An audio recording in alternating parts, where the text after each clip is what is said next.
All right. So, first things first, this I ask in all the batches, तो एक ritual है, कुछ एक दो क्वेश्चंस, ठीक है? तो पहला है ये, that if I am going to teach you English, like I said, my name is this, and I'll be teaching you English. Does that mean I'm your English teacher? Yes. Acha, how many of you agree with this statement that she is our English teacher? Okay. Okay. Okay. And how many of you disagree with this? Okay. Sir, which side are we on? Sitting on the fence? All right. So, see, when I say somebody is Spanish, what do we mean by somebody is Spanish? The person belongs to Spain. Somebody is French, France. Similarly, if somebody is English, yes, मतलब वो इंसान England से है, तभी वो English हुआ ना. So, अगर मैं बोलूं मैं इंग्लिश टीचर हूं, तो इसका मतलब क्या हुआ कि मैं इंग्लिश पढ़ाती हूँ? No. इसका मतलब ये हो गया कि I belong to that country, I am an English teacher. हो सकता है मैं फिजिक्स पढ़ाती हूँ, मैथ्स पढ़ाती हूँ, कुछ भी पढ़ाती हूँ. Getting the idea? सो ये पेपर में भी एक ये कॉन्सेप्ट अभी हम पढ़ेंगे एरर्स में. तो वी डोंट से कि ही इज, शी इज, या जो भी. English teacher, you can say that English teacher या इंग्लिश प्रोफेसर या जो भी, you can say that. So you will have to say teacher of English, professor of English, lecturer, या जो भी है, कुछ भी, ट्यूटर. तो इंग्लिश उसके आगे नहीं लगाते कभी भी, right? So I am not your English teacher, I am your teacher of English. Punjabi teacher कौन हुआ? यस, उसमें पंजाब. इसका ये नहीं वो पंजाबी पढ़ाएंगे, तो टीचर ऑफ पंजाबी, ठीक है? टीचर ऑफ मराठी, बंगाली, जो भी, ठीक है, ऑफ लगेगा वहां पे, राइट? खैर, तो हमने जो ये लैंग्वेज पढ़नी है यहाँ पे एग्जाम में, उसके लिए कितने अल्फाबेट्स होते हैं उस लैंग्वेज में, बताना जरा. 20.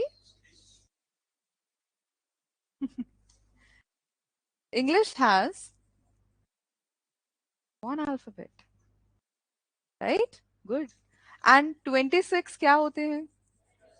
Very good. वर्ण और वर्णमाला. वर्ण जो होते हैं, पंजाबी में अक्षर होते हैं, हिंदी में वर्ण होते हैं, इंग्लिश में वो लेटर्स होते हैं. और वो मिलके वो जो पूरी चेन बन जाती है वर्णमाला जिसे हम कहते हैं, दैट वर्णमाला इज बेसिकली अल्फाबेट. ठीक है? So if suppose you sitting in an interview and somebody asks you how many alphabets do you know, so what would that person mean? How many languages do you know? So ये नहीं कोई पूछे imagine आपसे how many alphabets do you know and you know, I know 26 alphabets, है ना? So नहीं, oh, that's basically the language. Exam में कोई सेंटेंस आ जाए, the child is learning Hindi and English alphabets, वो सही है क्योंकि दो भाषाएं हैं. The child is learning Hindi alphabets या इंग्लिश अल्फाबेट्स, वो गलत हो गया क्योंकि कितनी लैंग्वेजेस की बात हो रही है at a time? One. So you would not say alphabets, you would say Hindi alphabet, English alphabet, French alphabet, Spanish alphabet. बात समझ आ गई है? सो खैर, हमें ये ना रिचुअल ही है, मैं हर बात इससे स्टार्ट करती हूँ दो क्वेश्चन से, for the simple reason that we need to know that every language has got two aspects. One, what you speak, and the other is what you write. And for this exam that you're going to sit for, I think Punjab, Haryana, इनका paper तो हम usually, I think we would be targeting, है ना? And या दिल्ली का आप target कर रहे हैं या कोई भी स्टेट का अगर आप टारगेट कर रहे हैं, तो मेंस में इंग्लिश तो आएगा ही आएगा, right? Now if I talk about Punjab and Haryana, तो ज्यादा नहीं, सिर्फ 200 मार्क्स का पेपर आता है इंग्लिश का, ठीक है? तो उसमें कई बार क्या गलती हम लोग, परसेप्शन हमारा क्या रह जाता है कि ठीक है, I mean it's just language, we'll do this, है ना, हो ही जाएगी, right? But let me tell you one thing, how long has it been that you stop studying English as a subject? हाँ, 10th के बाद? नहीं, कॉलेज में तो पढ़ी होगी. बिल्कुल नहीं पढ़ी, एक साल में? अच्छा, हाँ, एक आधा सेमेस्टर है कुछ, है ना? So the point here is that see, speaking a language well and writing a language well are two very different things, ठीक है? एंड इस वजह से आपने कोशिश ये करनी है कि जितना हो सके इसे भी आप टाइम देंगे, ठीक है? और कोशिश ये करो कि इनिशियल स्टेजेस में आप अपनी लैंग्वेजेस, जिस भी स्टेट के लिए आप पढ़ रहे हो, उस स्टेट में जो जो लैंग्वेजेस आनी है, जैसे पंजाब में आपके पास पंजाबी और इंग्लिश हो गई, हरियाणा में you'll have Hindi and English, है ना? जो भी आप जिसको भी टारगेट कर रहे हो, इनिशियल स्टेजेस में ये लैंग्वेजेस करके आप पहले ही तैयार रखो. So that when you are probably sitting for the mains का प्रिपरेशन है, कुछ भी है, तो उस टाइम पे आपको नया सेट ऑफ रूल्स, ग्रामर वगैरह, वो कैप वगैरह तभी याद ना करने का प्रेशर हो। Getting the point? बिकॉज उस टाइम पे बस आपके पास यही चीज होनी चाहिए कि हाँ ठीक है मैंने कर रखा है और बस मैंने रिवाइज करना है। ठीक है, सो कुछ भी आप जब भी आप स्ट्रेटेजाइज करते हो अपना पढ़ने का, तो ये बात जरूर ध्यान रखना है, लैंग्वेजेस पहले ही करके आप फ्री हो जाओ। ठीक है, now if I talk about the various questions that you can have in your mains ka paper for English, the first thing is essay. Okay, now what's an essay? Yes, when you write comprehensively on any topic, right? So that's an essay. So there's a difference between a paragraph writing, article writing, and essay writing. Paragraph is just one chunk of sentences. Multiple कर दो तो वो article बन जाता है, और अगर उसकी लेंथ को और फर्दर एक्सटेंड कर दो, that becomes N essay. So essay writing, if I talk about again Punjab and Haryana, so it's basically going to be of 100 marks, and the word limit they'll expect of you is, ठीक है, 1000 to 1100 words के बीच में आपको ऐसे लिखना होता है for Punjab and Haryana. कुछ स्टेट्स में, फॉर एग्जांपल एमपी, एमपी में वो ऐसे राइटिंग नहीं बोलते, वहां पे वो बोलते हैं आपको आर्टिकल, तो उसमें लेंथ कम हो जाता है। ठीक है, again there are several like Rajasthan में, उसमें भी आपको ऐसे आर्टिकल राइटिंग ज्यादा आता है, उसमें आपको एरर्स का इतना नहीं रहता है ना।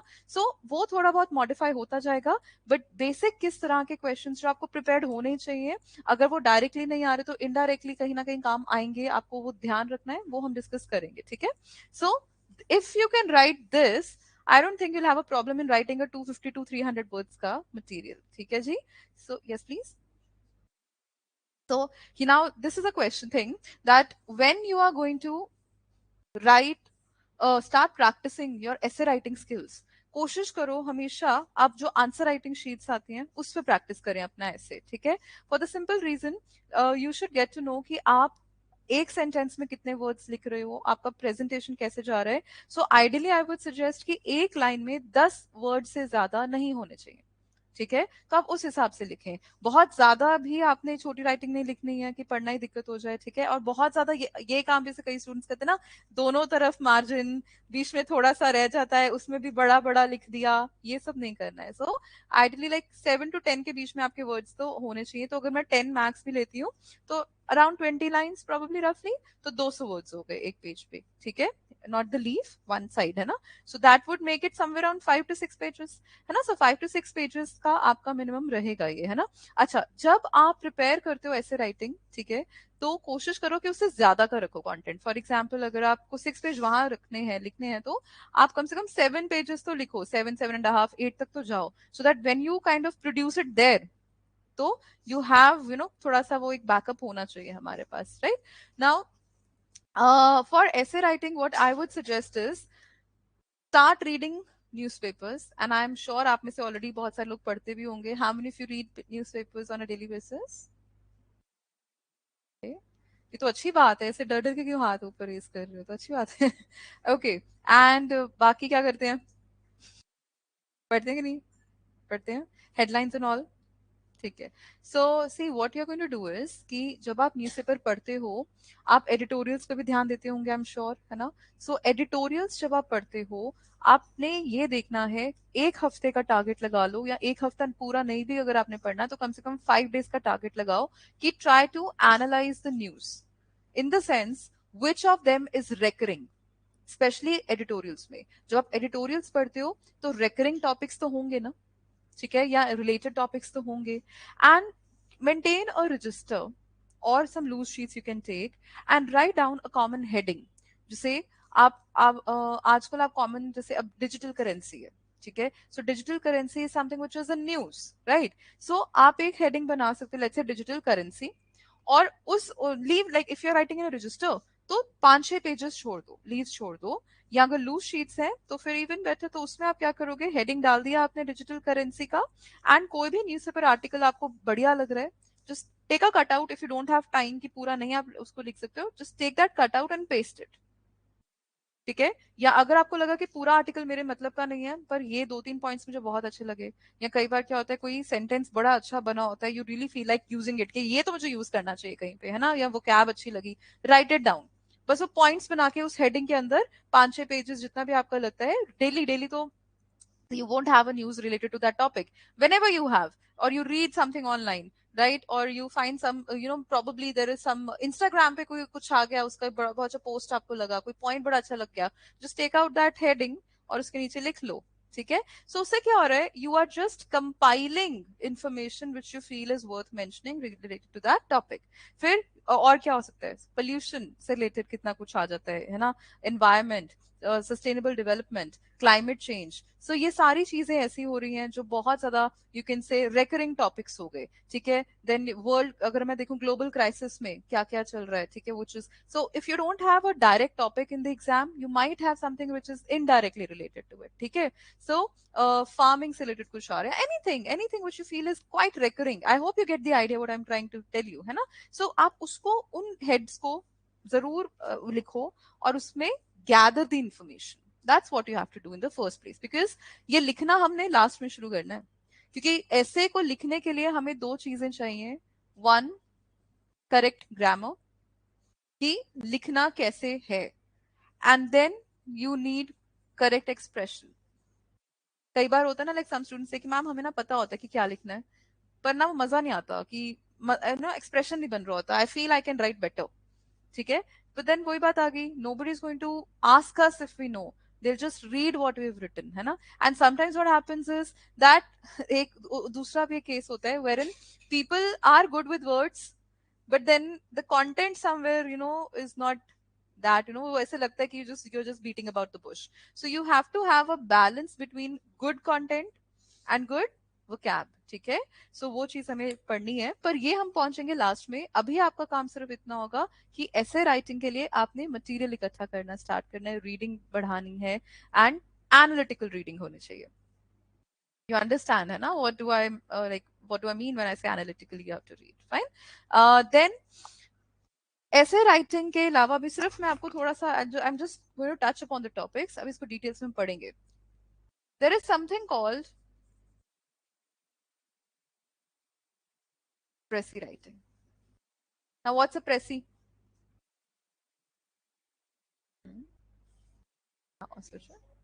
Writing in short, basically it's like you're summarizing, बिल्कुल सही है ना।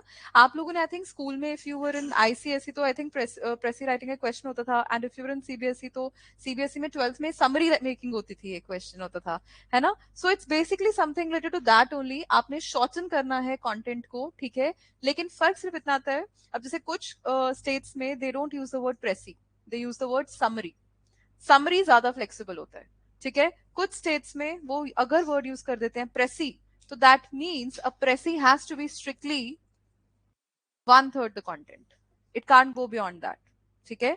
तो आपको पेपर में क्या मिलेगा, एक पैराग्राफ मिलेगा, और ब्रैकेट्स में लास्ट में पैरेंथेसिस में they will give you the word limit, ठीक है। सो लेट अस अज्यूम अगर वर्ड लिमिट आ गया 210, तो डिवाइडेड बाय 3, 70, तो आपको वहीं पे अंदाजा हो गया कि आपने जो प्रेसी लिखनी है 70 वर्ड से ज्यादा वो नहीं जानी चाहिए, and you have to count also. So when you writing a precis, आपको बेसिकली एक टाइटल देना होता है, ठीक है, वो भी हम आगे पढ़ेंगे कैसे लिखने हैं precis. Then you write down the whole content that you have to write, and bottom right side पे you have to write words written in paragraph, जो कि गिवन ही है वो मेंशन होता है, एंड नीचे words written in precis, and that you have to write, ठीक है जी। हाँ, 2-4 शब्द का हम एक डिविएशन फिर भी एक्सेप्टेबल होता है, बट अगर बहुत ही विजिबली उसमें चेंजेस आ रहे हैं, then that's a matter of concern, ठीक है। तो हाउ टू, एंड ये काम नहीं करना प्रेसी में किसी ने कि 2 लाइंस ऊपर से उठा लो, एक हमने बीच में से उठा ली, एक लास्ट में से उठा ली, चलो जी वहां पे लिख दिया, we are not doing that, ठीक है। प्रेसी का सबसे पहला रूल ही क्या होता है, डू नॉट कॉपी पेस्ट, ठीक है। So we'll be doing that, right. And again very करता है, ये क्वेश्चन 20 मार्क्स का भी आ जाता है, 25 का भी आ जाता है, डिपेंड करता है आप कौन सी स्टेज के लिए लिख रहे हैं, ठीक है। सो रफली इतना रहता है इसका। Then if I talk about another topic which you have to know, that's reading comprehension, ठीक है जी।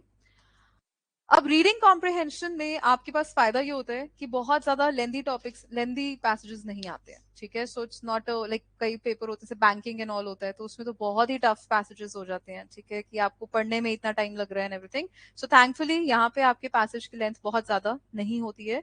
इसमें दिक्कत ये आती है that you get around 5 questions, ठीक है, एंड उन 5 क्वेश्चंस के लिए आपको 20 या 25 मार्क्स का होता है। अगेन जैसे फॉर एग्जांपल हरियाणा में 25 मार्क्स का होता है, पंजाब में 20 का होता है, क्योंकि पंजाब में एक क्वेश्चन एक्स्ट्रा होता है वो कैप का। सो आपने अगर 20 या 25 मार्क्स के लिए अटेम्प्ट करना है रीडिंग कॉम्प्रिहेंशन और 5 क्वेश्चन है, तो पर क्वेश्चन कितने मार्क्स हो गए? 4 या 5, डिपेंडिंग ऑन 20 की 25। तो 4 से 5 मार्क्स का आपने आंसर लिखना है। And most of the students what they do is वो 2 लाइन का आंसर लिख के आते हैं कॉम्प्रिहेंशन में, 1 लाइन का आंसर लिख दिया, यस नो में आंसर लिख दिया। Do you think anybody is going to give you 4 marks for that? है ना? तो हमें थोड़ा सा ये भी एक तरीका होता है, क्योंकि कई पैसेजेस में क्या होता है, पीपल से कि मैम कंटेंट तो है नहीं उसमें, वो वही बात राइटर बार बार घुमा घुमा के बोल रहा है, और फिर मुझे 4 नंबर के हिसाब से लिखना भी है। So how do I write it without feeling repetitive about it? ठीक है, so that something which is also an art. ठीक है, तो प्रेसी और रीडिंग कॉम्प्रिहेंशन में हमेशा हंसती हूँ कि हमेशा उल्टे हैं। प्रेसी में क्या होता है, लिखने के लिए बहुत कुछ है, हमें शॉर्टन करना है। रीडिंग कॉम्प्रिहेंशन में कई बार अगर तो अच्छा पैसेज है और कंटेंट है फिर तो कोई दिक्कत नहीं है, बट कई बार क्या होता है कि वही चीज है, उसको 4 अलग तरीके से लिखना है विदाउट साउंडिंग रेपिटेटिव, है ना? So that's also something which we have to know, we need to know how to write. Fine, then यहां तक किसी को कोई क्वेरी है तो प्लीज पूछ लीजिए इन 3 क्वेश्चंस में।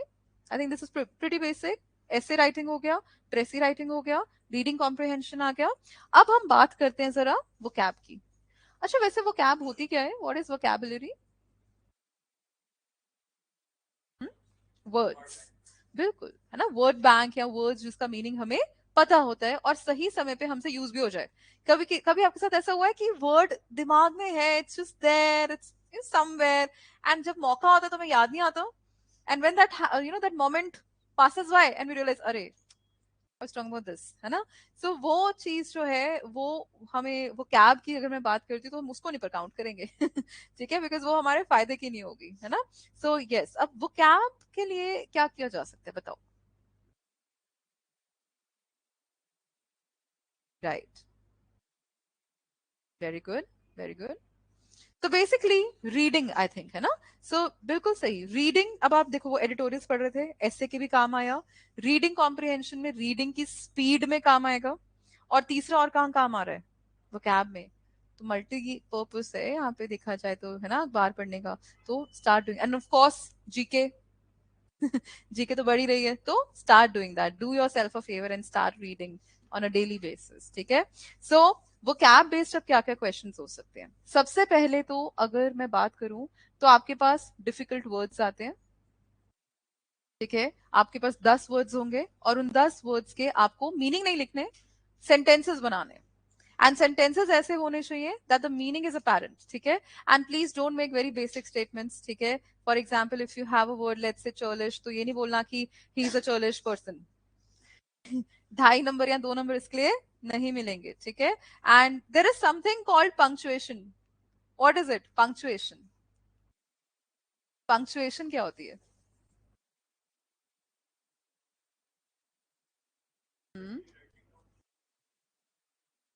Right, like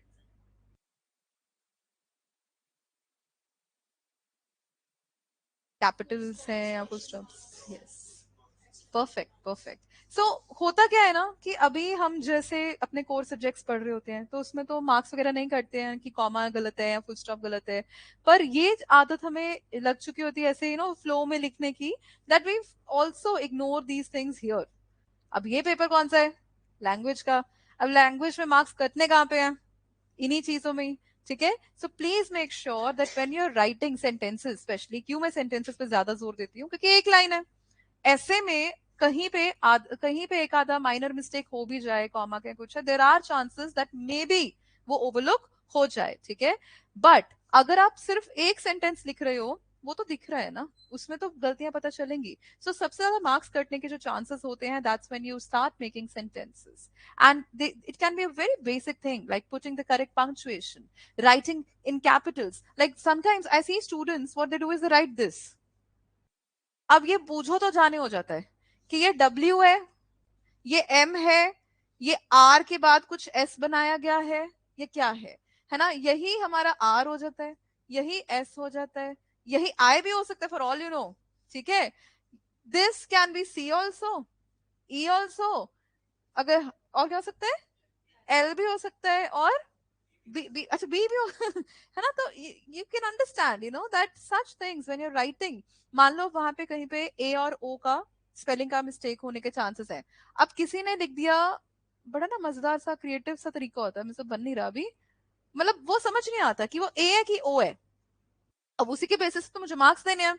now what do I do then, है ना? सो ये छोटी छोटी बातें। देन कई बार मैं पूछती हूँ कि यहाँ पे कैपिटल आर क्यों लिखा है, या एस के साथ बड़ा होता है, जैसे एस है ना, why have you written a capital s here? नहीं मैम, ये ना मेरी वो फ्लो में मेरी इससे हैंडराइटिंग में है। Are you getting the point? So ये the sentence does not demand a capital letter there, but because it's a part of your writing practice, you've put it there. Marks तो कटेंगे ना वहां पे। So you have to make sure that there has to be a difference between capitals, small case, full stop. कई क्या करते हैं, पूरी प्रेसी लिख देंगे, प्रेसी लिखने के बाद अंत में बस एक फुल स्टॉप आता है ना? सो मतलब बीच में कहीं ब्रेक ही नहीं आया, वो भी मतलब कभी आ जाए तो आ जाए। कई बार अच्छा सेंटेंसेस में तो रिवाज ही नहीं होता, सेंटेंस लिख दिया चलो जी खत्म बात, है ना? So you have to make those little things, you have to consider those, and for that it's very important that we practice. ठीक है? सो खैर, अच्छा वर्ड्स को लर्न तो हमें खैर मीनिंग तो आना ही चाहिए, पर आपको ये भी पता होना चाहिए कि कौन सा पार्ट ऑफ स्पीच है। फॉर एग्जाम्पल एक बेसिक सा स्टेटमेंट एग्जाम्पल देती हूँ मैं आपको। ओके, लेट्स से अगर मैं बोलूं एम्बीडेक्स्टर। Now, who's an ambidexter? Who? नहीं, और सोचो, और सोचो। एम्बी शब्द जो होता है, अच्छा इससे एक और बात खैर मैंने वर्ड रूट्स की भी बतानी है। एम्बी का मतलब होता है बोथ, टू। डेक्स्टर का मतलब होता है, डेक्स्टर एक कार्टून भी आता था बड़े साल पहले, if you seen. So Dexter was a very intelligent cartoon character. So intelligence या स्किल से रिलेटेड है डेक्स्टर। ठीक है? तो ambi Dexter is basically a person who can write with both hands. ठीक है? तो जो दोनों हैंड से लिख सके उसे एम्बीडेक्स्टर कहते हैं। अब ये तो हो गया एक नाउन। तो मान लो ये सेंटेंस आपको एग्जाम में आया एम्बीडेक्स्टर, और आपने सेंटेंस बना दिया एम्बीडेक्स्टरस का, आपने ऐसे यूज कर लिया। अब इससे क्या हुआ, जो क्वेश्चन एक नाउन का था, आपने उसे क्या बना दिया? You won't get marks for this. Even if you will, some points would be deducted here, right? Because you're changing the part of speech. हाँ, इतना जरूर हो सकता है कि अगर verb आया है तो आप उसको past में यूज कर रहे हो, future में कर रहे हो, उतना allowed है, ठीक है? But you should not change the part of speech entirely. ठीक है? सो ये छोटी छोटी बातें हमें ध्यान रखनी है। तो एक तो वर्ड्स को हमें हमें वो कैब आनी चाहिए words. Also in papers like that of Punjab, Punjab में you also have a question on pairs of words. तो अभी लास्ट पिछले अगर हम 2 साल का एग्जाम देखते हैं पंजाब का, तो उसमें वर्ड्स नहीं आए हैं, पेयर ऑफ वर्ड्स आए हैं। ठीक है? सो अब पेयर ऑफ वर्ड्स में क्या हो जाता है कि आपको दो सिमिलर से वर्ड्स दिए होंगे, उसके आपने सेंटेंसेस बनाने हैं, and you have to differentiate the meaning. ठीक है? फॉर एग्जाम्पल, इफ आई से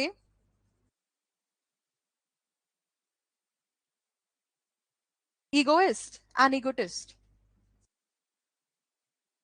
तो क्या इनमें कुछ फर्क है? हाँ जी।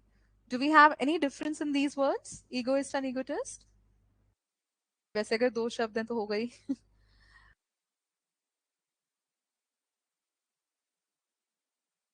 Okay, egotist. अब पता है इसमें दोनों में वर्ड रूट सेम आ गया, ईगो, है ना? ईगो का मतलब क्या होता है, इस पे भी मैं डिस्कशन करूंगी। हाँ जी। ईगो का मतलब होता है आई। आई, ईगो मीन्स आई, एक्चुअल में इसका लिटरल मीनिंग आई होता है। ठीक है? सो यानी अहम जिसको हम बोल देते हैं, तो आई, है ना? और आपको पता होना चाहिए इस्ट वर्ड जो होता है ना, किसी भी वर्ड के लास्ट में अगर इस्ट आ जाए तो इस्ट का मतलब पर्सन होता है। ठीक है? अब दिक्कत यह है कि इसमें तो रूट्स भी सेम है, दोनों में ईगो है, दोनों आई की बात कर रहे हैं, दोनों में इस्ट आ गया, दोनों पर्सन की बात कर रहे हैं. The only point of difference is this T. And आप इसको ऐसे याद रख सकते हो, T is for talking. Egoist is a person, like you correctly said, a person who always thinks about himself. ठीक है, or herself.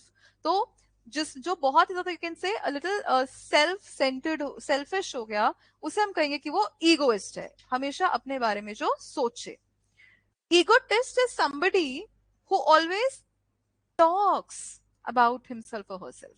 जिससे कई बार क्या होता है, you are having a bad day, ठीक है, तो आप कोई पूछे आपसे, अरे क्या क्या हुआ, आप अपना भी बताने ही लगे हो कि है ना ये हुआ ऐसा वैसा है, वो पर्सन अपना शुरू हो जाएगा, अरे ये तो कुछ भी नहीं, मेरे साथ पता है एक बार ऐसा हुआ था.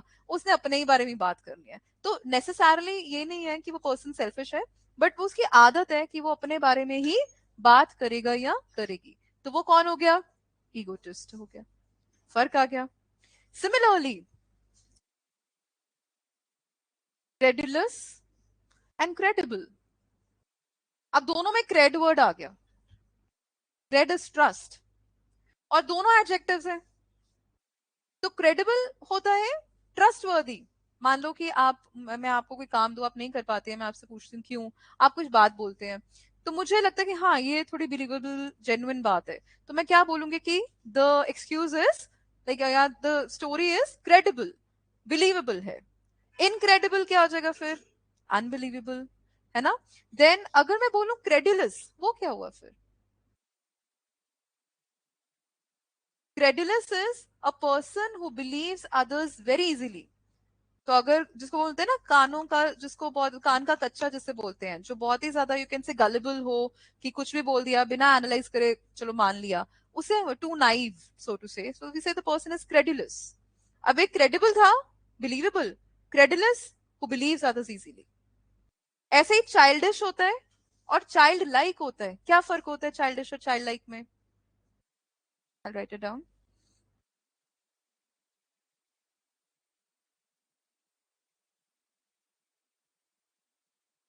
चाइल्डिश और चाइल्ड लाइक. गुड.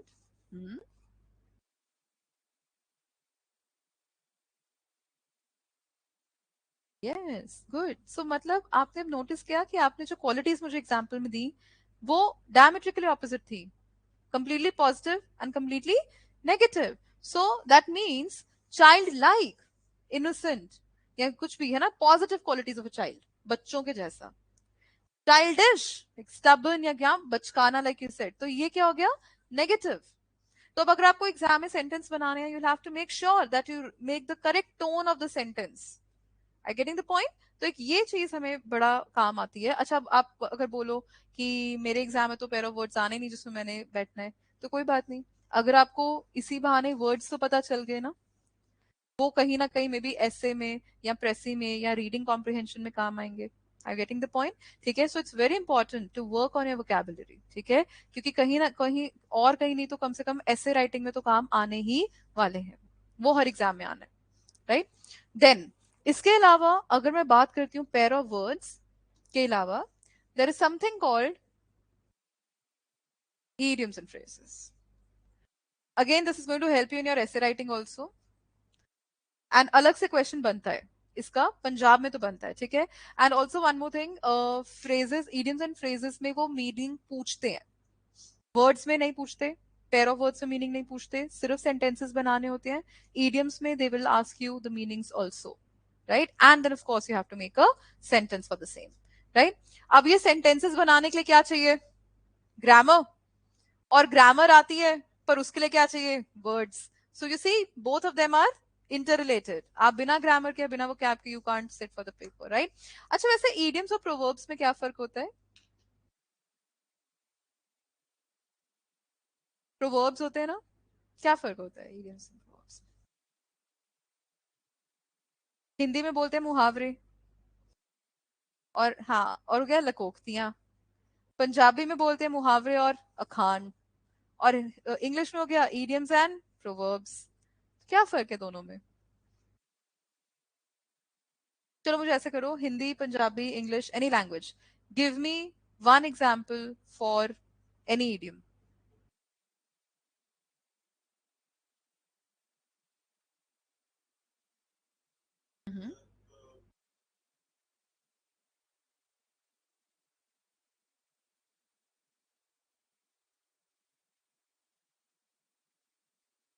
अपना उल्लू सीधा करना, और हिंदी में इसको बोलते हैं अपना उल्लू सीधा करना, ये मुहावरा है कि अखान? मुहावरा है। हिंदी में भी अपना उल्लू सीधा करना मुहावरा, पंजाबी में भी मुहावरा। Okay, then give me one example of अखान या लुकोक्ति। बचपन में डांट नहीं खाई कभी?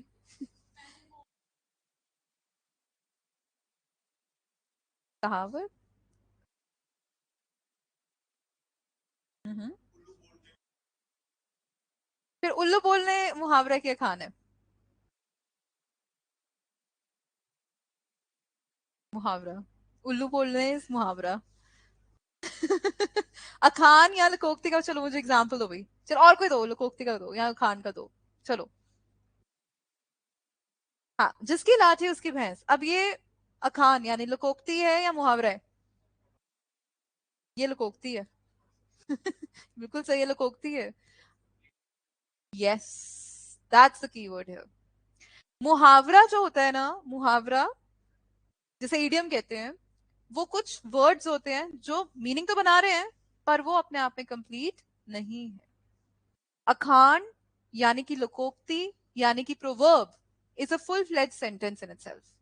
It, you don't need to add words to it. So अगर मैं आपके पास आऊं और बोलूं पता है क्लास क्या 9 तो 11, कोई सेंस बनी इस बात की? नहीं, पर आपको पता चलेगा कुछ भाग जाने से रिलेटेड है ना।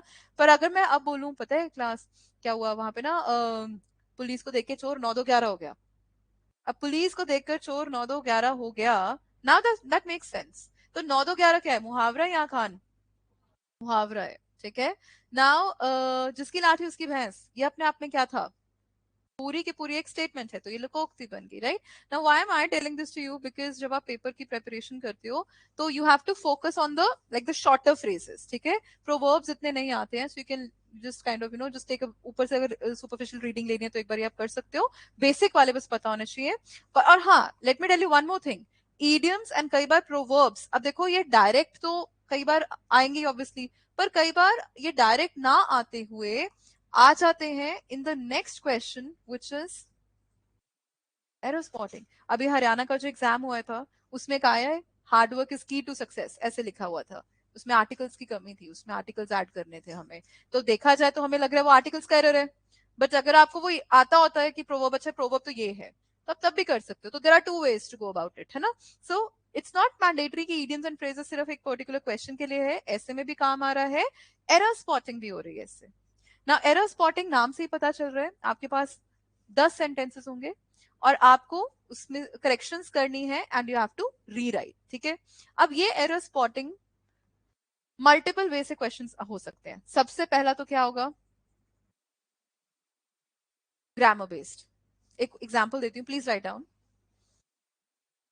ही and his friends, he and his friends,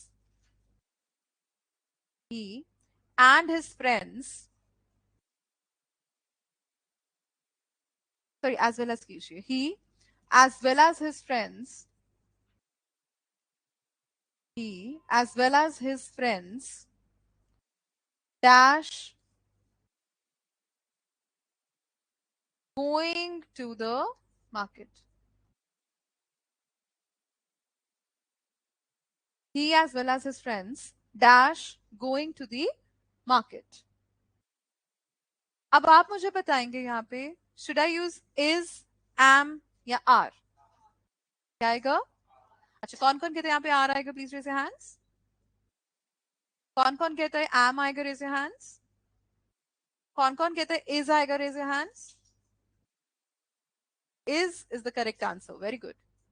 class, हम सब ने क्या देखा यहाँ पे और क्या सुझा दिया हमने यहाँ पे? आर, है ना। इसको ट्रांसलेट करना हिंदी में, वो और उसके दोस्त। अच्छा, अगर मैं बोलती ही एंड हिज फ्रेंड्स, जो मैं पहले बोल रही थी, ही एंड हिज फ्रेंड्स, तब क्या आएगा? वो और उसके दोस्त। ही एंड हिज फ्रेंड्स और he as well as his friends में कोई फर्क है? पूछ रही हूँ। सी, now that's like I said, पहली चीज जो आके मैंने बोली, बोलना और लिखना दो अलग बातें हैं। he and his friends का मतलब होता है वो और उसके दोस्त।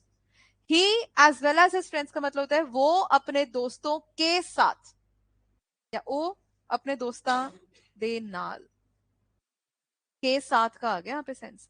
तो रूल कहता है कि जब भी वर्ब लगेगा एज वेल एज में ना, हमेशा फर्स्ट सब्जेक्ट के हिसाब से लगेगा, क्योंकि उसकी बात हो रही है।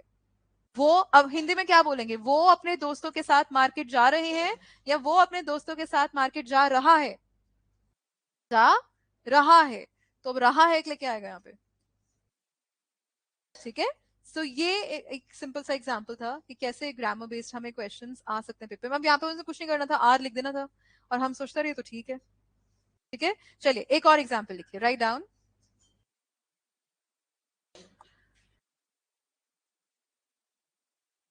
दे wrote dash blue ink. They wrote dash blue ink. You have to fill in a preposition like with, in, out, over, by, कुछ भी। तो क्या आएगा, क्या आएगा? कौन कौन कहते विद आएगा? बोल के बस मुकर लो है। ठीक है, so at least 4 are taking the ownership at least, good. हाँ जी। सो अच्छा, कौन कौन कहता है और क्या बताया, चलो विद आएगा, क्या आएगा? अब देखो हमने यहाँ पे विद, वैसे सबने बोला तो सबने ही है विद यहाँ पे, ठीक है। उसका रीजन क्या है, क्योंकि हमने हिंदी में यहाँ पे, यहाँ पंजाबी में हमने क्या बोला, साथ या से, है ना। उसने ब्लू इंक से, यानी ओने ब्लू इंक दे नाल, एंड इस वजह से हमने यहाँ पे सोचा कि क्या लगा दो, बट यहाँ पे एक्चुअली आएगा। अब देखा जाए प्रेपोजिशंस के एरर हर एग्जाम में आपको चांसेस है मिलेंगे मिलेंगे, क्यों? क्योंकि प्रेपोजिशन की गलती ये है कि हम वर्ड फॉर वर्ड ट्रांसलेट करते हैं, एंड इसमें ग्रामर के चांसेस बहुत हैं कि गलत होगी, क्योंकि यहाँ पे हम ट्रांसलेशन हर एक वर्ड का नहीं कर सकते। इनफैक्ट अब जैसे पंजाबी का पेपर होता है या हिंदी का पेपर होता है, उसमें ना ट्रांसलेशन आते हैं, ट्रांसलेशन के क्वेश्चन आते हैं, आपको इंग्लिश में ट्रांसलेट करना होता है, तो वहां इस चीज की काफी कंफ्यूजन हो सकती है। एक और लिखो, चलो इसी का ही लिखते हैं। Nothing, you just have to remember that when you write ink के साथ, तो ये लर्निंग वर्क है। अब यहाँ पे साइन भी होता, अगर साइन भी अगर आ जाए, तो यहाँ पे इंक आ गया ना, तो will always write in, sign in ink, sign with ink नहीं। ठीक है, तो अब ये एक ऐसी चीज होगी जो अगर तो मुझे पता है तो मैं मार्क कर सकती हूँ, otherwise there is no reason और लॉजिक व्हाई, है ना। एक और बताते हैं, चलो वो भी ऐसे ही है, write down. They are sitting, they are sitting dash, they are sitting dash the shade of the tree, they are sitting dash the shade of the tree, they are sitting dash the shade of the tree। क्या लिखेंगे? they are sitting, okay. अब इसका तो logic भी बनता है class. मान लो ये पेड़ है मेरी ड्राइंग के हिसाब से, ठीक है, शेड यहाँ होगी, अब वो अंडर द शेड बैठेंगे, मतलब वो जमीन के नीचे बैठे हैं, क्या आएगा? In the shed, under the tree हो सकता था, पर शेड के अंडर नहीं हो सकता, शेड तो इन ही होएगा ना, ठीक है। हाँ, अंडर द ट्री हो सकता था, नहीं अंडर द ट्री तो बैठ सकते हैं ना, इसके ये ट्री तो ये भी कंसिडर हो गया, तो अंडर बोल दिया, फिर भी अंडर द ब्रांच है, कुछ भी समथिंग मे भी हो सकता, फिर भी कंसिडर शायद कर लेते, पर शेड में तो बिल्कुल स्कोप नहीं है ना, अंडर द शेड, है ना। तो क्या आएगा? In the shed. हाँ, फिर अंडर, फिर आप बोल सकते थे, है ना, अंडर द, है ना, वो हम बोल सकते थे, बट शेड की वजह से गड़बड़ हो गया। लास्ट लिखिए, चलिए एक last. birds the birds have built, the birds have built, the birds have built a nest, the birds have built a nest dash the tree, the birds have built a nest dash the tree। क्या आएगा? On, अब ये tree है, on the tree मतलब क्या बनाएगा वो bird? In the tree. On the branch हो सकता था, अगर होता the bird build the nest dash the branch, फिर ऑन द ब्रांच हो सकता था शायद, पर ट्री के तो अंदर ही होगा ना, तो इन द ट्री। क्लियर है ये बात? तो ये छोटी छोटी चीजें हमें ध्यान रखनी है, because they can fetch you 2 marks 2.5 marks, ठीक है। अच्छा, ये तो हुआ ग्रामर बेस्ड रूल। ठीक है, अब जरा करते हैं राइट डाउन। एक और रूल होता है, एरर होते हैं विच आर यूजेज बेस्ड। जो यूजेज है उनका कि ये शब्द है तो इसको मुझे ऐसे ही यूज करना है, I can't write it synonym there, right? For example, write down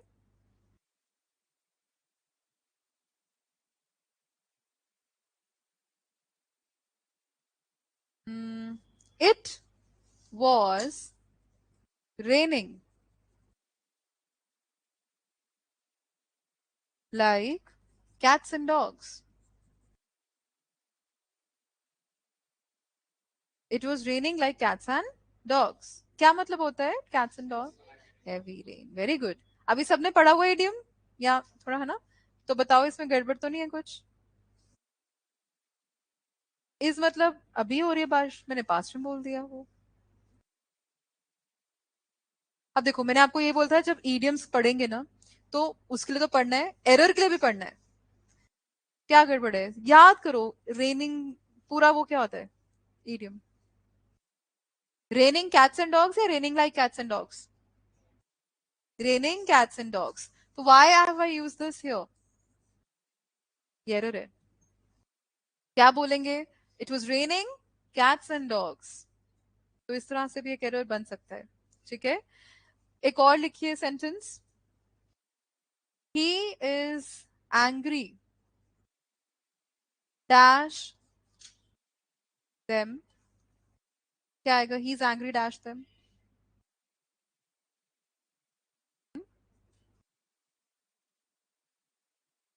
on with.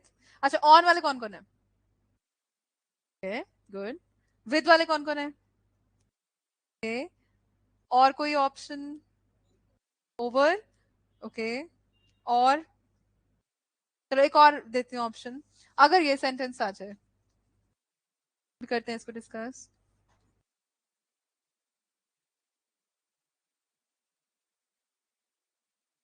Second में क्या आएगा? On with from. ओके, जो पहले वाला आंसर है ना, पहले में सबने मोस्टली सही बताया। अब क्लास देखो, दोनों में तो एंग्री वर्ड है, राइट? बट पहले में एंग्री के साथ आ गया पर्सन। अब ये यूजर है, हमें याद रखना पड़ेगा। अगर एंग्री शब्द, अब हमने ना ऑन सबने कॉमन एक बोला, उसका रीजन क्या था? हिंदी में या पंजाबी में हम पर बोल देते, उस पर गुस्सा। पर के लिए हमने क्या बना दिया? ऑन। पर हमें ध्यान रखना है, एंग्री शब्द है, पर्सन आ गया, तो बिल्कुल सही, वेरी गुड, यहां आएगा with। पर दूसरे में वही शब्द एंग्री है, लेकिन यहां पे पर्सन नहीं, सिचुएशन आ गई, तो सिचुएशन में हमें लगाना पड़ेगा at। तो ये इसमें there is sheer usages that we have to learn, we have to know. ठीक है, and that's why I was saying कि पहले ये सारा हम एक बारी करके रखेंगे, ताकि when you actually have to sit for the exam and you are preparing, you just have to revise. ठीक है, otherwise all this learning work एक ही बारे में करना बड़ा मुश्किल होता है फिर। डन, चलिए। अच्छा, फिर कुछ एरर ऐसे होते हैं जिसमें रूल नहीं लगते, जिसमें लगती है अकल। ठीक है, कॉमन सेंस। तो उसमें भी लिखो एक example, write down.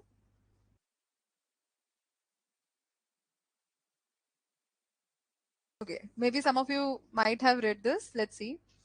Please fill water in the bucket.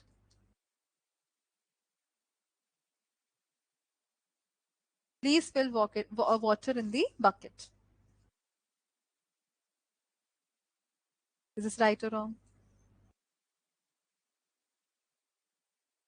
Wrong है? क्या गड़बड़ है इसमें?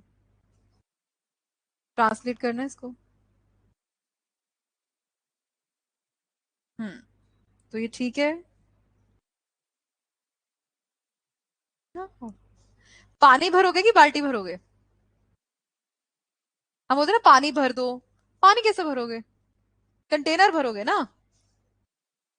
Getting the idea? तो you don't fill water, you fill the bucket. तो ये क्या बनेगा?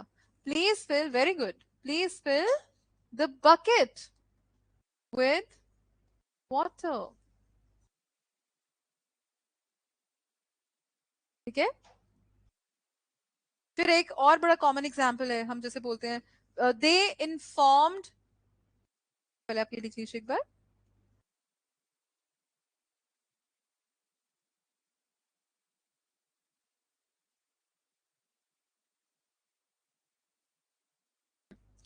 दे informed the matter to the police. They informed the matter to the police. They informed the matter to the police. अब ठीक है ये बात, क्या गड़बड़ है इसमें? Very good. अब इन्फॉर्म मैटर को करेंगे या इन्फॉर्म पुलिस को करेंगे? तो दे इन्फॉर्म द मैटर नहीं होगा, they inform the police of the matter. ठीक है। सो ये मैं आपको इसलिए एग्जांपल्स यहाँ पे बता रही हूँ क्योंकि जब हम कोई भी ग्रामर का भी टॉपिक पिक करेंगे, रूल्स पढ़ने के बाद जब हम शीट करेंगे, तो उसमें कुछ रूल्स ऐसे, कुछ क्वेश्चंस ऐसे होंगे जो ग्रामर बेस्ड होंगे, और उसी टॉपिक से जुड़े हुए जो इस तरह के टिपिकल हैं जो याद रखने वाले हैं, वो भी साथ साथ कर लेंगे, ताकि वो आप next time when you come across such sentences you have an idea. ठीक है। एंड एरर स्पॉटिंग के लिए जब हम ग्रामर करते हैं, so it's not just for that, now I think by now you gather the idea, it's also going to be for your essay writing, it's also going to be for the sentences that you're going to make, also for the pressy as well as the reading comprehension thing.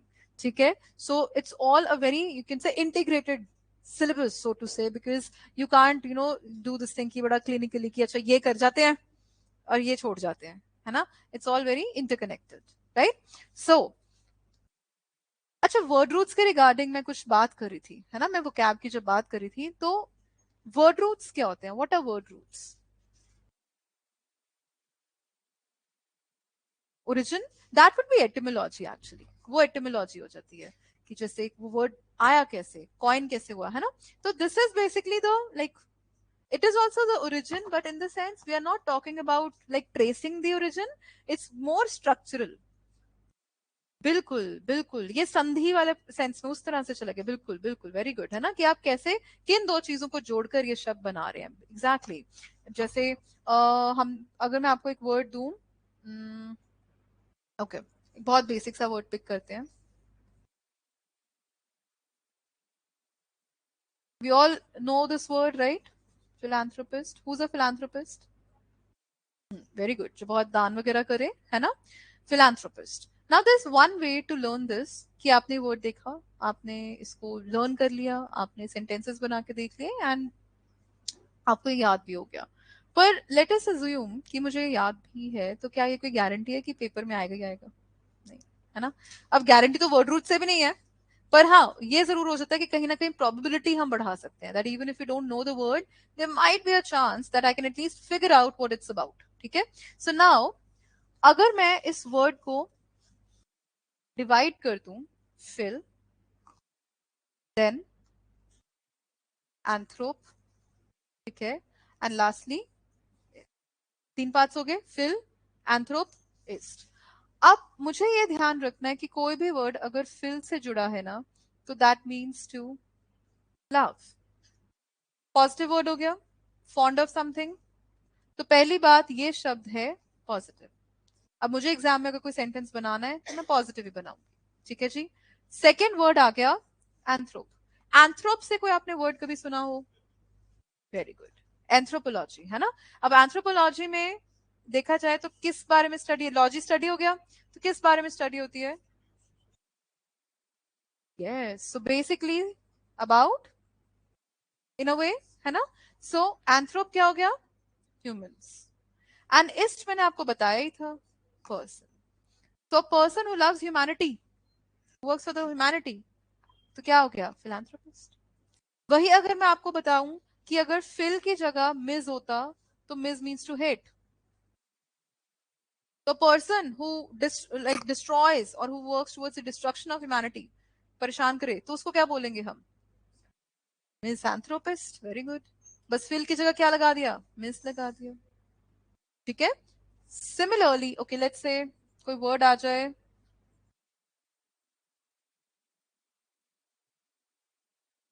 Misogamist.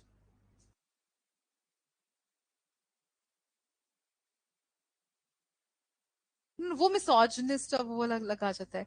अब जैसे आपके legal उसमें होता होगा polygamy, monogamy. Gamy word किससे related होता है? Marriage. ठीक है, तो गैमी इज मैरिज, तो इस्ट पर्सन, गैमी मैरिज, मीजो यस a person who hates the idea of marriage. इसका ऑपोजिट क्या बन जाएगा? हु लव्स या favours the idea of marriage, तो उसे क्या बोलेंगे? फिलोगैमिस्ट। अब जैसे वो वाला वर्ड आपने बताया था वो था मिसोजिनिस्ट, है ना? अब मिसोजिनिस्ट में भी देखो आप, मीजो मिस क्या आ गया? Hate. Again, women, ist, who hates the womankind, who works in the like who disfavors them, right? So misogynist. और जो फेवर में या जो वर्क करे टुवर्ड्स देयर वेलफेयर, वो क्या हो जाएगा? फिलोजिनिस्ट हो गया। ठीक है, so it becomes easier to understand such words. If you want to take a minute, you can write these down.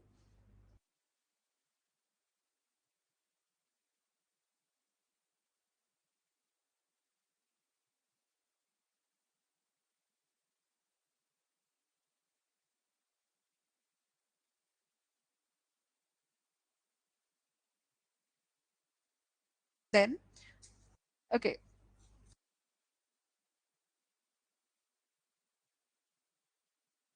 ये वर्ड आ गया somnambulist। अब इसको भी एक वर्ड रूट तो सबको समझ आ रहा होगा, कौन सा? ईस्ट। वेरी गुड, मतलब बात किसकी हो रही है? किसी पर्सन की। तो मुझे ये तो आइडिया कि अगर मुझे सेंटेंस बनाना है तो कोई पर्सन के लिए बनाऊंगी मैं। ठीक है। अच्छा, do you know about insomnia? Insomnia, what is insomnia? A person हुआ या उसकी यस वो डिसऑर्डर या इनएबिलिटी होगी, है ना? Very good, so unable to sleep. तो यानी कि somn word is related to sleep. Ist हो गया पर्सन। एम्ब्यूल से आप कोई वर्ड फिगर आउट कर सकते हो? एम्ब्यूल हो जिसमें एम्बुलेंस। बिल्कुल। अब एम्बुलेंस का काम क्या होता है? पेशेंट को एक जगह से दूसरी जगह लेकर जाना, सो मूवमेंट, वॉकिंग। तो ambul is related to walk. Person who walks in sleep, तो somnambulist, राइट? तो एक तो ये इंटरेस्टिंग सा भी हो जाता है, और दूसरा ये रहता है कि इसमें थोड़ी सी प्रोबेबिलिटी बढ़ जाती है कि अगर कोई वर्ड नहीं भी आता तो you can figure out, right?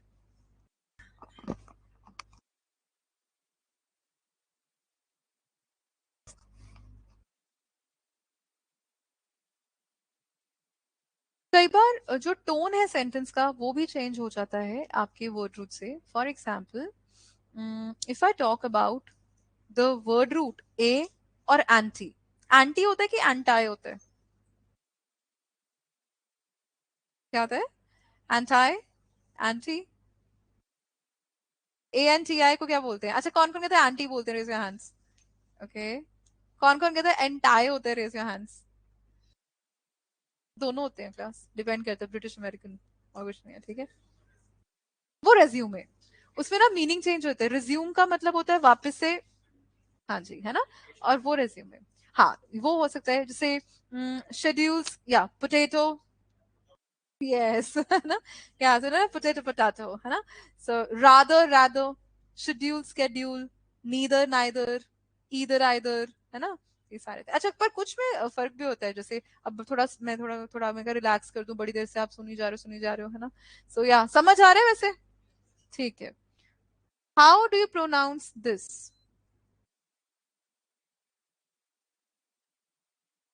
सिलाई जिससे करते हैं ना, सिलाई मशीन होती है, तो व्हाट इज इट कॉल्ड?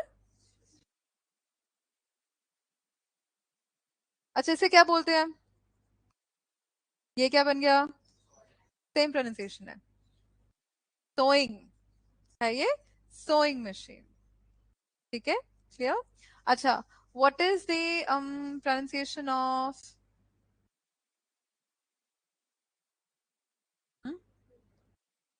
छोटा ऊ? वुल। क्या होता है ये? Wool. So it's not wool, it's wool. ठीक है, एंड लास्ट, हम्म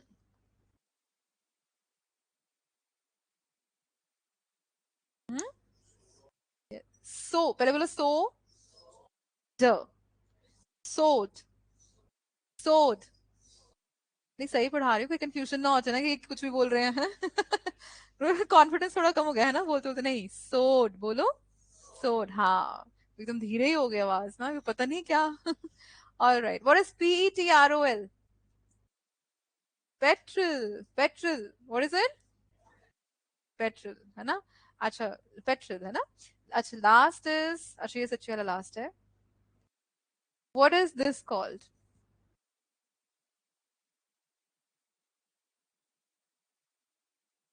अब ये बड़ा हुआ है, टूथ है ये, ठीक है।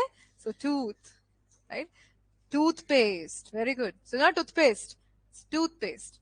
Toothpick, wrong. Toothpick, toothbrush, not toothbrush, है ना। टूथ एक, है ना, नॉट टूथ एक, राइट। चलिए वापस चले अब। ऑल राइट, अब हम ना फटाफट से थोड़े से लिस्ट बनाते हैं टॉपिक्स की, कि क्या क्या टॉपिक्स हमें कवर करने हैं, सो दैट जैसे से it's going to be more like an index for you people, ठीक है। और जैसे टॉपिक होता जाएगा आप मार्क कर लीजिएगा, right. So right down the first topic is verbs. Verbs क्या होते हैं वैसे? क्रिया, है ना, कोई भी काम करना। आप कोई भी सेंटेंस बिना क्रिया के बना सकते हो, कोई काम होगा तभी तो आप लिख रहे हो ना उसके बारे में। So this is the most essential part of any grammatical study, ठीक है। Verbs.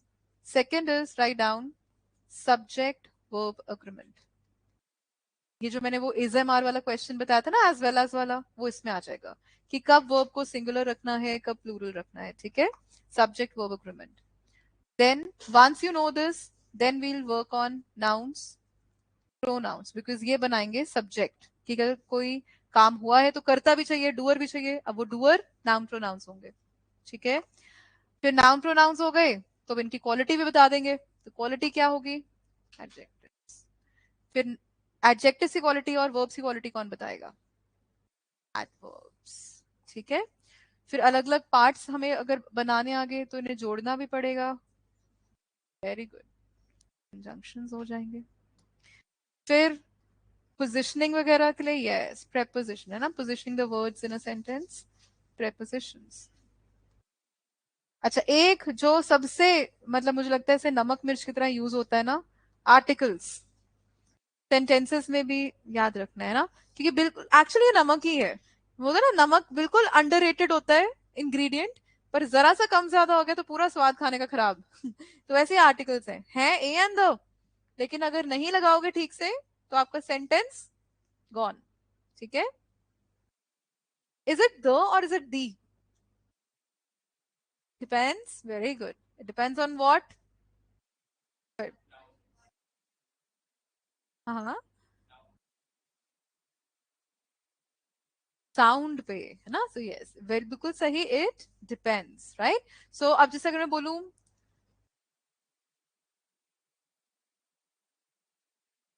This is dash best idea, क्या बोलूंगी? दिस इज, हाँ, है ना। अगर मैं बोलूं,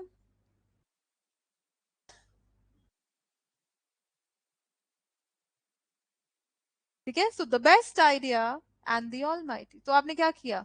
आपको सोचना भी नहीं पड़ेगा, जब आप इसको फ्लो में बोलोगे ना, आप नोटिस करोगे आज, ठीक है, जब आप आज कल जब भी नेक्स्ट क्लास तक, तो आप नोटिस करो when do you say the and when do you say the, it is the changing of consonant sounds and vowel sounds, और ये बहुत ऑटोमेटिक हो जाएगा, ठीक है। खैर, सो आर्टिकल्स हो गया। Next is write down modals, which tell you the tone of a sentence.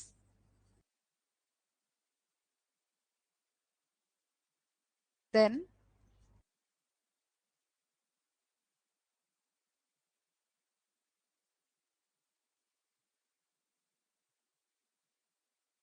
and ये सबका favourite topic, tense, voice, narration,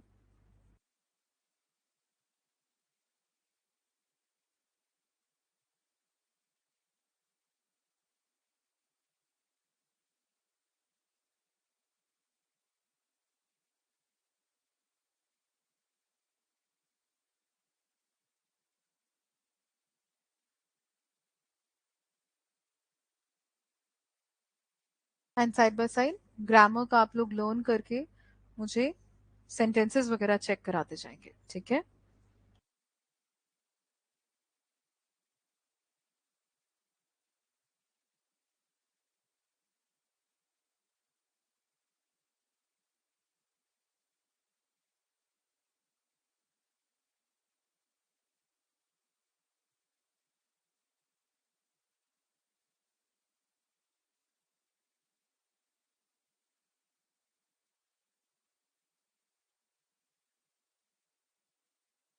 हाँ जी, नोटेड।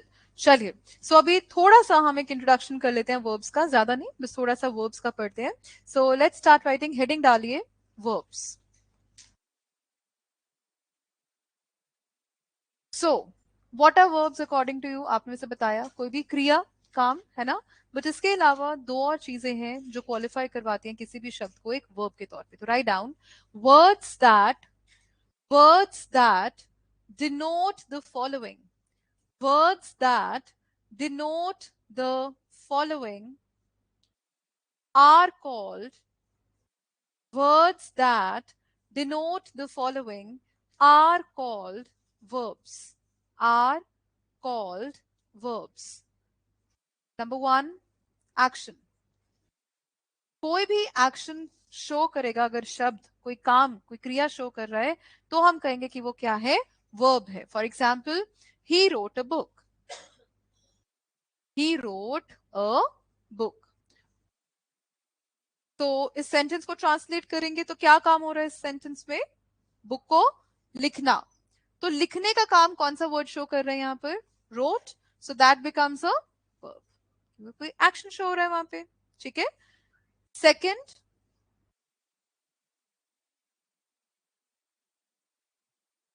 बीइंग।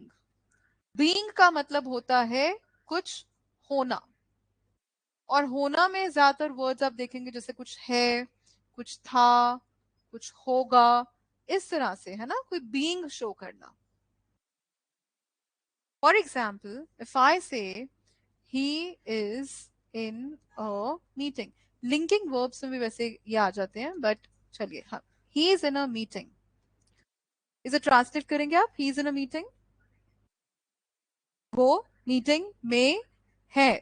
तो अब यहाँ पे कोई एक्टिविटी तो नहीं हो रही है ना, पर what is a verb here? Is. Meeting तो कोई नेम हो गया कि वहां है ना? वो मीटिंग में है, तो है होना, यहाँ पे होना एक काम हो गया, एग्जिस्टेंस हो गया ना, बीइंग हो गया। तो है यहाँ पे कौन शो कर रहा है? तो इज वर्ब हो गया यहाँ पे। में तो उसकी पोजीशन हो गई, मीटिंग जगह हो गई, तो may can't be the verb here. ए तो वैसे ही आर्टिकल होता है, और ही करता है, तो बचा क्या? है। तो इज यहाँ पे क्या है? वर्ब। एक और एग्जांपल लिखिए, they were, they were happy, they were happy. इस सेंटेंस में वर्ब कहाँ है? वो खुश थे। तो अब होना कौन शो कर रहे हैं यहाँ पे? थे, यानी कि वर्ब यहाँ पे क्या है? वर आ गई। तो यहाँ पे सिटिंग, रीडिंग, राइटिंग ऐसा कुछ नहीं है, बट स्टिल वर्ब तो है, राइट? थर्ड लिखिए, possession. Possession, I think we all understand belongingness, है ना? So if I say I have a book, इसे ट्रांसलेट करते हैं जरा, आई हैव अ बुक, तो क्या मतलब बना? मेरे पास एक किताब है। तो अब है कौन शो कर रहा है? तो यहाँ पे वो बिल्कुल सही क्या बन गया? Have, right? तो have is a verb here. Doubt है? डाउट तो नहीं?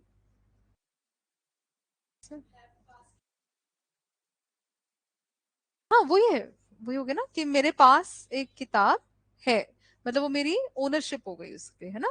तो वहां वही सेंस है पोजेशन में, मतलब वो जैसे फॉर एग्जाम्पल बोलो मेरे पास ये पेन है, हाँ मतलब, नहीं नहीं, वो ईटिंग, वो ईटिंग, ईटिंग की में, यस यस, वो ईटिंग में आ जाएगा, बिल्कुल ईटिंग में आ जाएगा, बिल्कुल सही। जैसे I have my meals on time, बिल्कुल सही, वेरी गुड। तो वहां पे भी आप कहेंगे हैव, या I had T in the morning, तो वो भी बनेगा, बिल्कुल सही, राइट, है ना?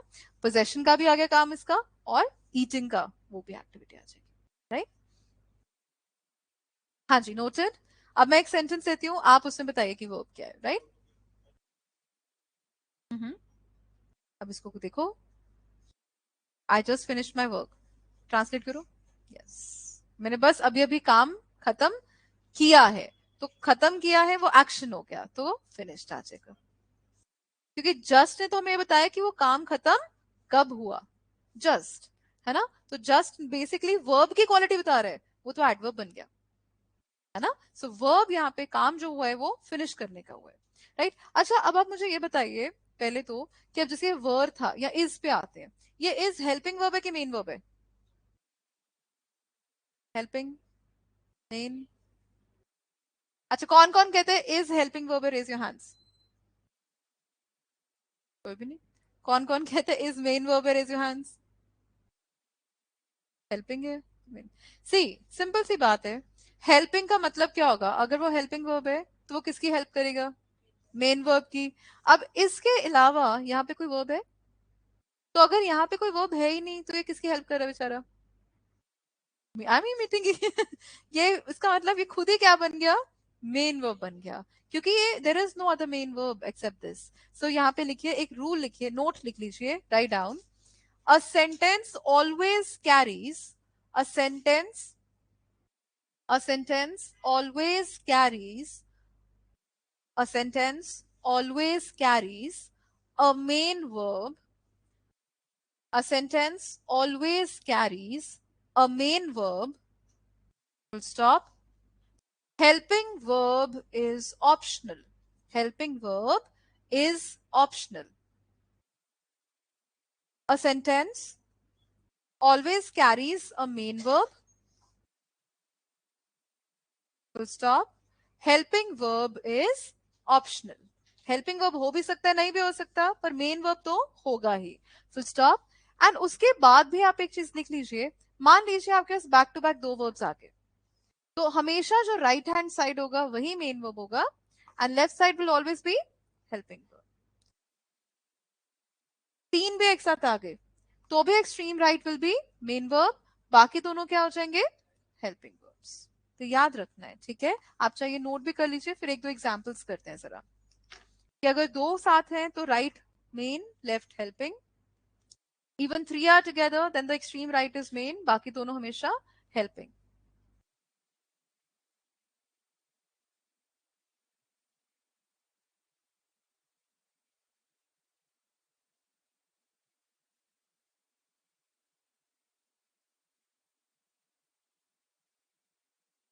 डन?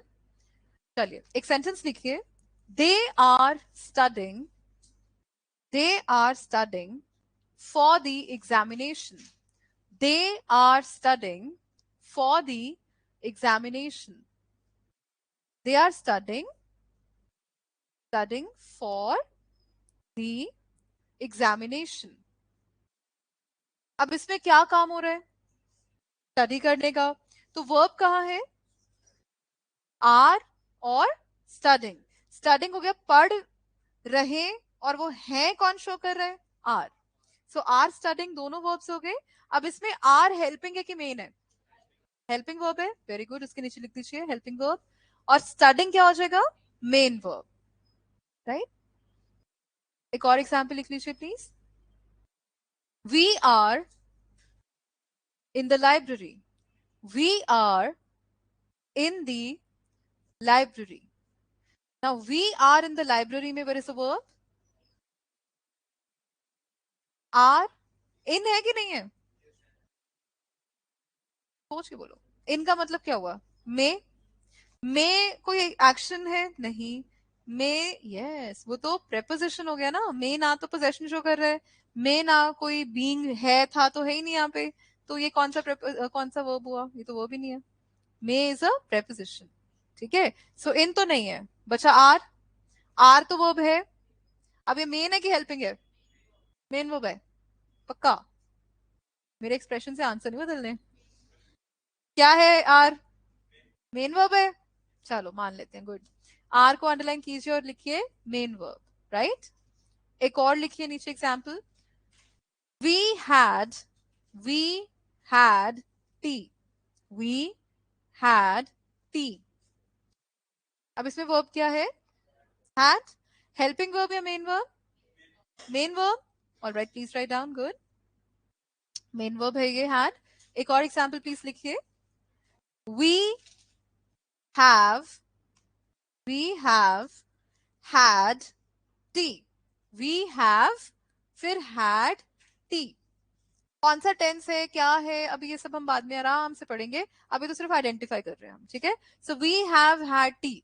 अब इसमें वर्ब्स का है हैव एंड हैड. बिल्कुल सही. हेल्पिंग कौन सा है? हैव. और had becomes your main verb. Very good. Please लिखिए.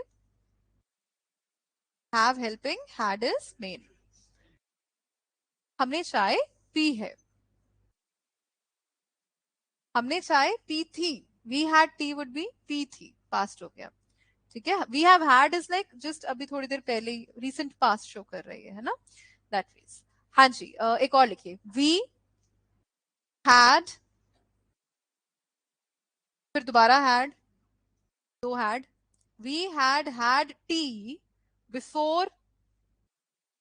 We had had tea before they arrived.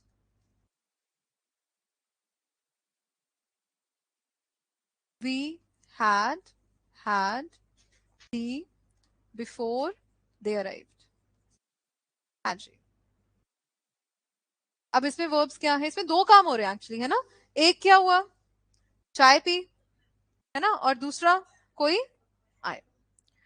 तो पहले इसको डील करते हैं सर. ये क्या है, इसका क्या बनेगा हिसाब किताब? Very good. The first one will be and the second one will be main verb. दो हो गए ना. तो राइट वाला हमेशा मेन वर्ब और लेफ्ट वाला हेल्पिंग वर्ब. डाउट तो नहीं है सर? है. पूछना है ना भाई. ठीक है. अभी I don't know you people, so अभी मुझे आपके वो नॉन वर्बल कम्युनिकेशन समझ नहीं आएगी. ठीक है. तो बताना पड़ेगा. हाँ जी. So we had tea. We had tea में आप देखो राइट हैंड. अब देखो इसको ट्रांसलेट करते हैं. इसको भी आप छोड़ो. तो वी हैड टी का मतलब क्या हुआ? इस इतना को देखें अगर, कि बस ये हमें क्लियर हो रहा है कि कुछ तो चाय पीने से रिलेटेड बात हो रही है. तो अगर चाय पीने से रिलेटेड बात हो रही है मतलब टेक्निकली ये फर्स्ट पॉइंट को फॉलो कर रहा है which is to show some action. यानी चाय पीना कोई एक्टिविटी है. तो ये वर्ब तो हो गया. इतना हमें क्लियर हो गया, है ना. फिर मैंने नोटिस किया कि यहाँ पे ना दो वर्ब्स लग गए हैं. तो अगर दो वर्ब्स हैं यहाँ पे, तो एक्सट्रीम राइट वाला फिर क्या हो जाएगा? Main verb.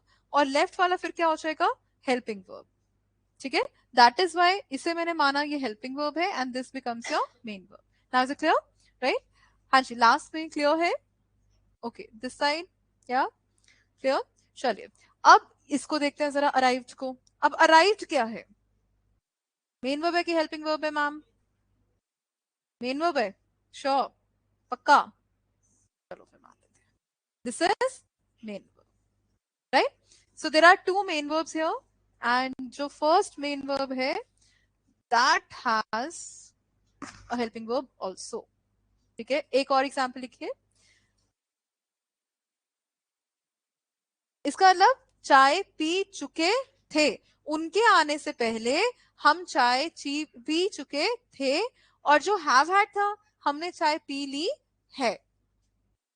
तो हैड मीन्स ये काम हो चुका था. चाय पी चुके थे. ठीक है. That means. एक और एग्जांपल लिखिए. We have been to their office. we've been to their office. We have been to their office. have been बिल्कुल ठीक. अब ये वर्ब हो गया. अब बताइए इसमें हेल्पिंग कौन सा, मेन कौन सा है? नहीं नहीं, दो इकट्ठे आ गए ना. तो एक्सट्रीम राइट क्या होगा? मेन वर्ब है ना. लेफ्ट वाला क्या हो जाएगा? हेल्पिंग. ठीक है. ऐसे याद रख लो ना. दो मेन इकट्ठे आ गए फिर तो लड़ पड़ेंगे आपस में. No no no no. Have अलग, बीन अलग. ये कॉमन एक गलती हो जाती है कि हैव बीन को हम सोचे तो एक ही यूनिट है ना. पर नहीं, अलग अलग आएगा इसमें. राइट. हैव. यस. अब वहां पे आईएनजी लग गया. इनफैक्ट मैं अगला एग्जांपल वही देने वाली थी. लिखिए जरा. उससे इसको रिलेट करो आप. Write down, we have been studying since morning. We have been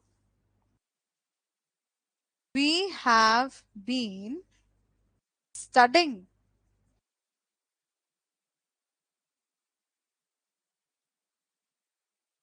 since morning. अब we have been studying since morning में अगर आप देखें तो ये भी वर्ब हो गए, और अब स्टडी वो भी तो एक काम है ना, तो स्टडी भी एक वर्ब हो गया। तो इसका मतलब ये हो गया, अब तीन वर्ब्स इकट्ठे, तो एक्सट्रीम राइट वाला main verb. So study is your main verb, sorry main verb, and have और बीन अब दोनों क्या हो जाएंगे, हेल्पिंग वर्ब्स, विच मीन्स यहाँ पे वही वर्ड हेल्पिंग है और पीछे वही शब्द क्या था, main. Done. So I think now you can figure out helping and main verbs. एक नोट लिखिए प्लीज इसके नीचे।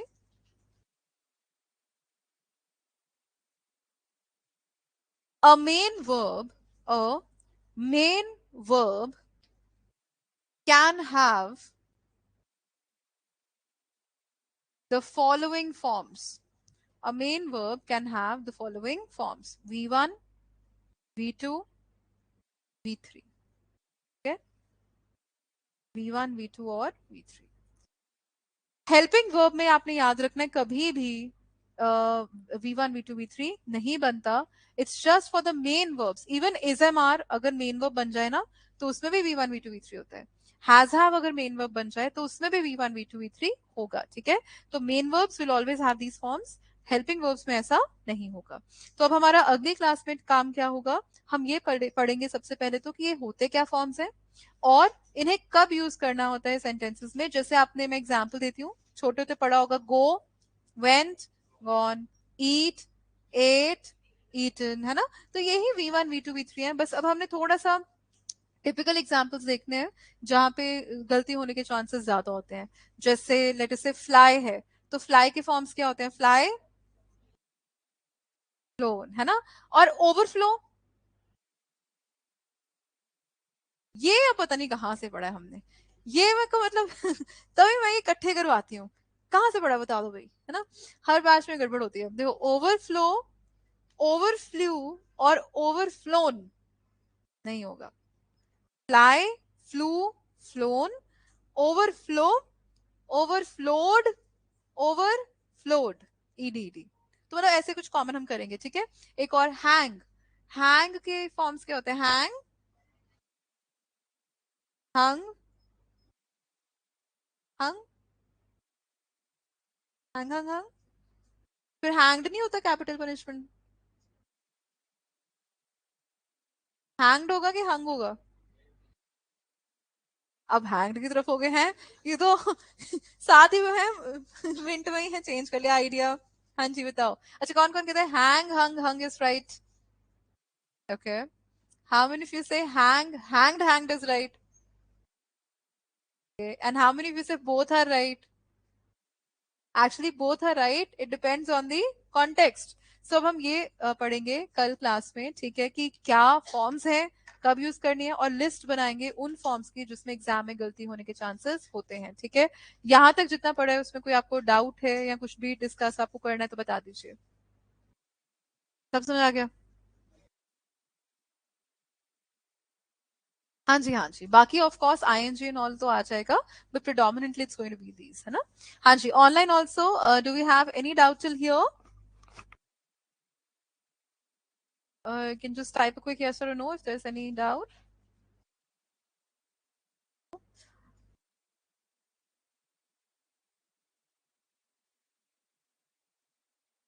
All right. Thank you. Continue from here in the next class.